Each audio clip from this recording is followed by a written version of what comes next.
Evet, gerçekten çağımızın en büyük sorunu horlama ve uyku apnesi. Horlama sosyal bir hastalık ama uyku apnesi özellikle kendi sağlığınız açısından çok önemli. Hastalarımız da bu yönde artık iyice bilinçlendiler. Sadece eş durumundan değil, kendi sağlıkları için de bize başvuruyorlar.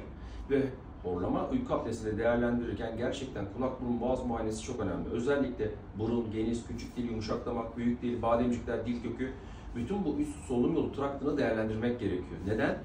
Hangi hastalar cerrahiye uygun, hangi hastalar uygun değil? Hangi hastalar maske kullanmalı, ağız içi aparat kullanmalı?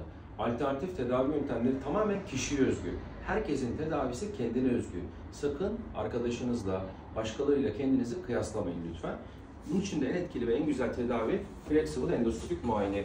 Yine hastamızın endoskopik muayenesini yapıyoruz. Evet, body mass indeksi yüksek hastamızın normale göre ama kilo bu hastalığın direkt nedeni değildir.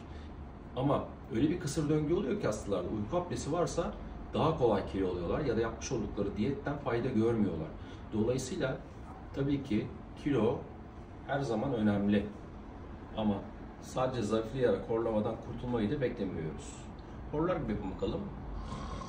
Biraz sekresyon da fazla. Bir daha yapın bakalım. Lateral faringel bantlar. Dil kökü bizim için ayırt edilmesi gereken en önemli yer dil kökü arkadaşlar. Girdik dil köküne. Burnunuzdan nefes alın bakayım. Evet, dil kökü çok kötü değil.